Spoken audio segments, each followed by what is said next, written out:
What were kind of your earliest memories of, obviously you're here being honored, great career, obviously you're a local guy coming to UCF. What do you kind of remember about that whole process and just talking with Coach Kruzek at the time and just your decision to come here and play for the hometown team? Yeah, I just remember, man, what do I remember? Jeez, I remember being so excited when Coach Fountain, Coach Cruz, when they finally offered me Coach Chiz. Coach Chiz is the reason why I'm actually here. A lot of people don't know this, but Coach Fountain was recruiting me, and at the last minute, they pulled my scholarship. And they wanted me to play tight end, or they pulled the offer. And we had the East-West game, local game here in Orlando, and I did really well. I think I was the MVP.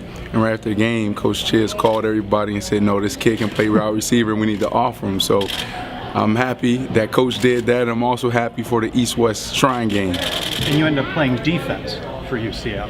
Yeah, I had a cup of tea in the secondary here. We had around like 6 or 7 guys go down, and I had the opportunity to go over there and play safety. I actually just walked in Coach O'Leary's office and I said, hey, Coach, man, if you need me to go over there, I will. We had Tavares Capers, Luther Huggins, Mike Sims Walker at the time. We were deep at wide receiver, so we could afford to lose me. But actually, Mike Sims Walker ended up going over the corner. He led the team in picks, and I led the team in tackles that year. Coach O'Leary says you'd have been pretty good on defense if you just stayed there. Yeah, probably. I think so too. But I mean, at Lake Howell High School, I had the opportunity to play multiple positions, so I was ready for whatever was thrown at me at UCF. But yeah, I think I'd have been decent at DB. It's not every day you go into a Hall of Fame. Just how special is this night? Yeah, you know, it hasn't hit me yet. I think once I get up there, it'll probably really slap me in the face a little bit. It's definitely an honor, especially when you see who you're going in with, right? Like this is a esteemed group of men and women. Wow. So I think when I get up there, you know, hopefully I don't tear up a little bit, but you know, it just brings back all the memories, all the great times that we've had. The times, you know, the great time when, you know, we beat Marshall, right? We were 0-11 the year before, I believe, and we finally won our first game, and they tore down the goalpost, right? And they carried the goalpost all the way back to campus, threw it in the pond. You know, so those moments, and also those moments waking up at 5 in the morning for mat drills, crying on the field, bleeding on the field, going to full body cramps, needing 2-3 bags of IV. So just stepping back on campus, you know, you start to reflect and you start to realize how special it was. You mentioned that Marshall game. Just looking back on your years, what are some of your favorite memories? What are the first things that come to mind? My guys. That's it, the people. You know, that's the number one thing that you, as you get older, you start realizing it's not about the touchdowns, it's not about the accolades, it's not about the money, it's really about the people, right?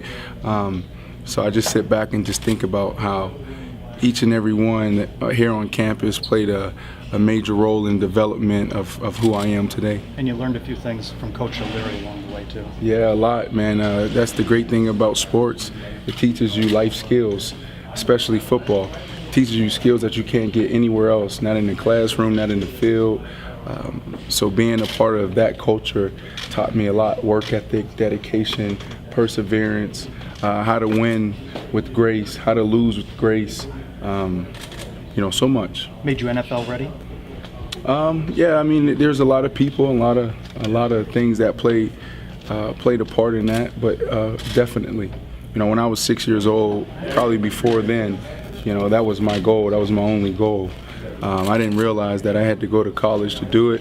So then I had to put a plan B together, and plan B, I know some parents out there watching this may be like, oh, what is Brandon saying? But, you know, then I start realizing that, you know, I need to do something else. And right now, that's what my wife and I are doing, you know, finally using my degree that I got here at UCF. But when I was 6, that was my only goal. And I knew I was going to play in the NFL. NFL Hall of Fame in your future? We'll see. Close. I mean, numbers are there, but, you know, we'll see what happens.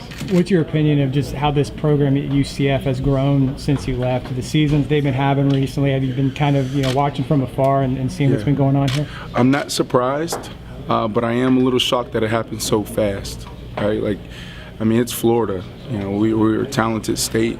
in all sports, boys and girls, so I'm not surprised.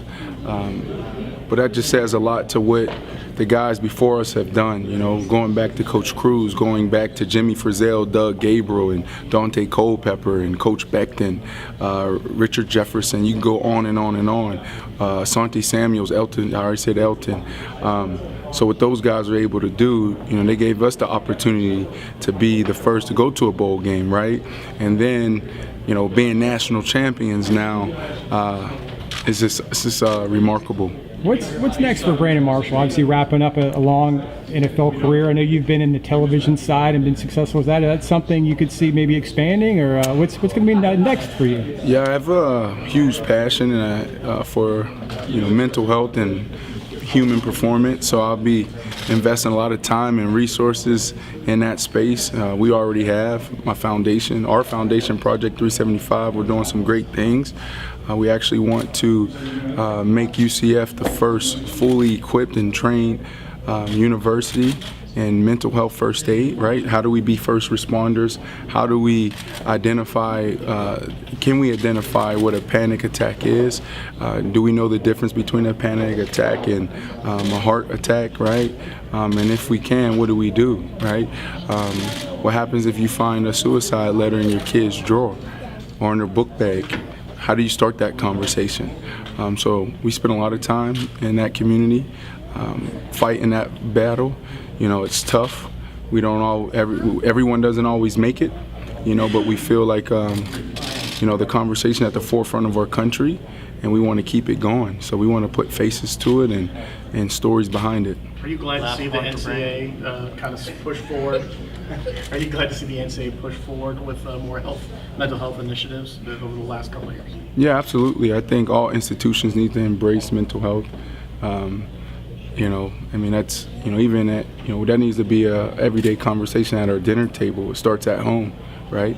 And I think that's why it's important for all of us to be trained in it, because you never know when it's going to hit you, because it will. If it's not you, it's going to be your loved one or your neighbor. And the better we are trained and equipped, the faster we can get people help and get them through the situation, the crises they're in. Thanks, guys. Appreciate it. Thanks a lot, Brandon.